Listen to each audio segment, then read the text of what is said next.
अस्सलामुअलैकुम नाजरीन कराम, नई वीडियो में आपको खुश आमदीद कहते हैं। अडयाला जेल के कैदी ने एक आर्टिकल लिखा है और पूरे मुल्क में तहलका मच गया है। लोग सोच रहे थे कि वो जेल में 5 महीने गुजारने के बाद अपना बयानिया बदल लेगा, उसकी अकड़ निकल जाएगी। ये बंद कमरों में बातें की जाती थी कि उसकी अकड़ निकाल देंगे हम, उसको औकात याद दिला देंगे उसकी।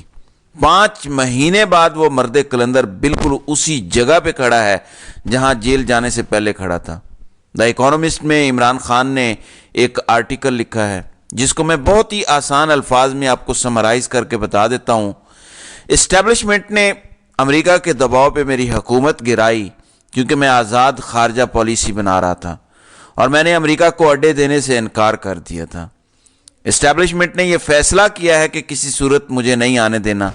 इस्टेब्लिशमेंट नवाज शरीफ को ला रही है, पूरी सहूलत कारी कर रही है, अदालत से भी उसको मुकम्मल रिलीफ मिल जाएगा। इलेक्शन 8 फरवरी को होने की बात की जा रही है। अवाम ये सुन रही है कि 8 फरवरी को इलेक्शन होंगे, लेकिन मेरी पार्टी को लेवल प्लेइंग फील्ड तो दूर की बात है, प्लेइंग फील्ड ही नहीं दी जा रही। इस तरह के इलेक्शन किसी सूरत इस्तेकाम लेकर नहीं आएंगे। तहरीक इंसाफ ने 5.8 और 6.1% GDP ग्रोथ की कोरोना के बावजूद। इसके बाद जो हुकूमत आई उसने मईशत को तबाह कर दिया। रिजल्ट सबके सामने हैं। पाकिस्तान के तमाम मसाइल का हल मुनसिफाना और शफाफ इंतखाबात में है। इमरान खान ने लिखा कि जनरल बाजवा ने मेरी पार्टी के लोगों और मेरे इत्तेहादियों के साथ मिलकर कई माह पहले मेरी हुकूमत गिराने पर काम शुरू कर दिया था। अब इसका मतलब है कि इमरान खान 1 इंच भी अपने बयानिए से पीछे नहीं हटे। इमरान खान ने फिर से साइफर का जिक्र किया है द इकोनॉमिस्ट में अपने आर्टिकल में कि हमारे एम्बेसडर से मुलाकात के दौरान कहा गया कि वोट ऑफ नो कॉन्फिडेंस में इसको हटा दो, और पाकिस्तान में उसको हटा दिया गया। तो जो लोग कहते थे कि इमरान खान तो अमेरिका को राजी करने के लिए अब डोनाल्ड लू की बात नहीं करता, वो भी गलत साबित हो गए हैं। जो लोग ये कहते थे कि इमरान खान अब भीख मांग रहा है, पांव पकड़ रहा है एस्टेब्लिशमेंट के, वो भी गलत साबित हो गए हैं। इमरान खान हकीकी आज़ादी के इस नज़रिए पे पूरी तरह बिलीव करते हैं। उनका ईमान है, उनका यकीन है कि मैं राह हक पे खड़ा हूँ। जल्द या बदेर अल्लाह ताला की नुसरत ज़रूर आएगी, अल्लाह ताला की मदद ज़रूर आएगी और मैं अपनी कौम को हकीकी आज़ादी दिलाने में कामयाब हो जाऊंगा अल्लाह की मदद से। ये इमरान खान का मानना है। और इस आर्टिकल में जिस दिलेरी से उन्होंने सब कुछ दोबारा से मेंशन किया है और लिखा है, इससे ये पता चलता है कि वो डरते नहीं हैं मौत से। वरना जिन खूनखार भेड़ियों की वो कैद में हैं, जो इनकी जान के दुश्मन बने हुए हैं और पहले भी 2 बार कत्ल करने की कोशिश कर चुके हैं, उनकी कैद में होते हुए ये बात करना ये बड़ी गैर मामूली बहादुरी है। कोई बहादुर इंसान ऐसा कर ही नहीं सकता। अगर आप कंपेयर करें, कंपैरिजन बनता तो नहीं है, लेकिन क्योंकि वो साबिक वजीर आज़म रह चुका है बदकिस्मती से, कि नवाज शरीफ जेल में सिवाय डील के और सिवाय निहारी और सिरी पाए के कोई तीसरा सवाल नहीं करते थे कि डील दा की बने है तो मेरी निहारी दा की बने है। ये 2 सवाल होते थे नवाज शरीफ के जेल में। जबकि इमरान खान आलमी जरीदों में अपने नुक्ता नज़र का इजहार कर रहे हैं, दुनिया को बता रहे हैं। और आज ये दी इकोनॉमिस्ट का मैं यकीन दिलाता हूँ सबसे ज़्यादा दुनिया में पढ़ा जाने वाला ये आर्टिकल है। इसको बड़े बड़े एम्बेसडर्स ने पढ़ा होगा, इसको बड़ी बड़ी हुकूमतों में गौर से देखा गया होगा, कैपिटल्स में दुनिया के, और इसकी बड़ी दूर दूर तक गूंज जाएगी और आगे भी रहेगी कई दिनों और हफ्तों तक। और मैं समझता हूं कि इमरान खान को यह सिलसिला इलेक्शन तक जारी रखना चाहिए कि मुख्तलिफ जरीदों में हफ्तावार आर्टिकल्स लिखते रहें। यही आपकी इलेक्शन कैंपेन होगी। नाज़रीन किराम, बल्ले का निशान अगर इलेक्शन वाले दिन हुआ तो फिर तो 200% इलेक्शन PTI जीती हुई है। अवाम बाहर निकलेगी और अपनी आज़ादी के लिए वोट करेगी, ये तय कर चुकी है अवाम। इनको कोई रोक नहीं सकता। हाँ, अगर निशान नहीं मिलता वापस, अगर सुप्रीम कोर्ट से भी नहीं मिलता या हाई कोर्ट का डिविजनल बेंच जो 9 तारीख को सुनने जा रहा है फैसला नहीं देता हक में और बात नहीं बनती, तो फिर मुश्किल ज़रूर होगी, लेकिन नामुमकिन नहीं होगा।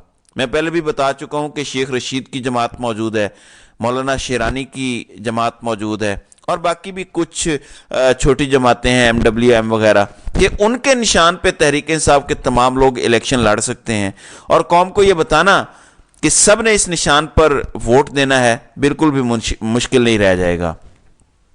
ناظرین اکرام، شیر افضل مروت نے کل بڑی جارحانہ پریس کانفرنس کی۔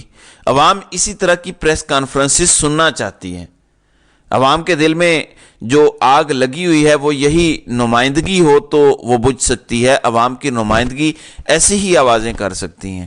عمران خان بھی عوام کا کیتھارسس کر رہے تھے مسلسل۔ عوام کو کیتھارسس کی ضرورت ہے، بہت ڈپریشن ہے، بہت سٹریس ہے، بہت غصہ ہے، خوف ہے، یہ سب جذبات لوگوں میں ملے جلے انداز میں موجود ہیں۔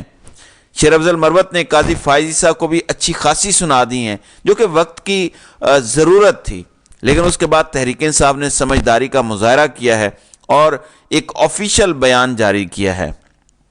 Statements issued by individuals in personal capacity do not reflect party position or policy, PTI spokesperson۔ تو اس میں انہوں نے تفصیل میں لکھا ہے کہ جو بھی پارٹی کی آفیشیل پوزیشن ہوگی وہ آفیشیل اکاؤنٹ سے پوسٹ کی جائے گی، اگر یہاں سے پوسٹ نہیں ہوتی ان ادر ورڈز تو وہ آفیشیل پوزیشن نہیں ہوگی۔ یعنی آسان الفاظ میں بتاؤں تو شیر افضل مروت کی جو کل دبنگ پریس کانفرنس تھی اس سے اظہار لا تعلقی کیا ہے پی ٹی آئی کی کور کمیٹی نے۔ اب یہ ایک زبردست اسٹریٹجی بھی ہو سکتی ہے اور شیر افضل مروت کا جذباتی پن بھی ہو سکتا ہے۔ اسٹریٹجی یہ کہ جس نے سنانی تھی سنا بھی دیں، اور جب کیس لگے گا قاضی صاحب کے سامنے، جو بھی جتنے بھی کیس لگے ہوئے ہیں، تو قاضی صاحب ظاہر ہے بدلے کی آگ میں جل رہے ہیں پہلے ہی، تو وہ مزید بدلہ لینے کی کوشش کریں گے، تو ان کو کہا جا سکتا ہے کہ ہم نے آفیشیل سٹیٹمنٹ دیا ہے، ہمارا کسی ایسی سٹیٹمنٹ سے تعلق نہیں ہے، ہم عدالت پر اعتماد کرتے ہیں، کیونکہ شیر افضل مروت نے تو سپریم کورٹ پر عدم اعتماد کا اظہار کر دیا ہے، اور آگے مین فیصلے وہیں پہ ہونے ہیں، بلے کے نشان کا فیصلہ وہیں ہونا ہے۔ عمران خان کی اہلیت یا نااہلیت کے درمیان جو فرق ہے، اس کیس کا فیصلہ بھی توشہ خانہ والا وہیں پر ہونا ہے۔ تو اگلے آنے والے 1-2 ہفتوں میں یہ سارے فیصلے ہونے ہیں۔ تو کور کمیٹی نے کہا ہے کہ انڈیویجولز کے بیانات کو ہم انڈورس نہیں کر رہے، جو آفیشیل پارٹی پالیسی ہوگی وہ آفیشیل اکاؤنٹ سے آئے گی۔ تو ایک لحاظ سے کام بھی ہو گیا ہے، اگر شیر افضل مروت نے کوئی غداری نہیں کی یا کوئی بغاوت نہیں کی تو کام بھی ہو گیا، سانپ بھی مر گیا اور لاٹھی بھی نہیں ٹوٹی۔ ناظرین اکرام، اب صورتحال یہ ہے، اور جو مجھے محسوس ہوتا ہے جتنا بھی ان کی سائیکی کو میں سمجھتا ہوں، یہ اڈیالہ جیل میں عمران خان سے ملنے والوں کی دوبارہ سے تلاشی شروع کر دیں گے، دوبارہ سے کاغذات لے کے جانے اور لانے پر پابندی لگا دیں گے، کیونکہ یہ آرٹیکل بہت اندر تک گھس گیا ہے۔ اس میں عمران خان نے واضح کر دیا ہے کہ اسٹیبلشمنٹ کا کیا کردار تھا ان کی حکومت گرانے میں، اور آج کے دن ان کا کیا کردار ہے۔ ظاہر ہے کہ جو لوگ اتنا کھل کے سب کچھ کر رہے ہیں، اب بھی ان کو تکلیف ہوتی ہے کہ ان کا نام نہ لیا جائے۔ جب آپ خود کھل کے کر رہے ہیں اور آپ کو لگتا ہے کہ آپ ٹھیک کر رہے ہیں تو پھر چھپانا کیا ہے؟ کھلے عام بولیں کہ ہم کر رہے ہیں، درست کر رہے ہیں، جو کرنا ہے کر لو، بات ختم ہو جائے گی۔ یہ چھپنا کیا ہے، یہ چھپانا کیا ہے، عوام کو پتہ ہے۔ صرف آپ کو نہیں پتہ کہ عوام کو پتہ ہے، عوام کو تو سب پتہ ہے، عوام سب دیکھ رہی ہے۔ آپ بھی آنکھیں کھول لیں، عوام کی تو آنکھیں کھل چکی ہیں۔ تو 8 فروری کو صرف بلے کا نشان ہوا تو سب کو چھٹی کا دودھ یاد آ جائے گا۔ تو ناظرین اکرام، آپ کی اس ویڈیو کے حوالے سے کیا رائے ہے؟ آپ اپنی رائے کا اظہار کامنٹ سیکشن میں ضرور کیجیے گا۔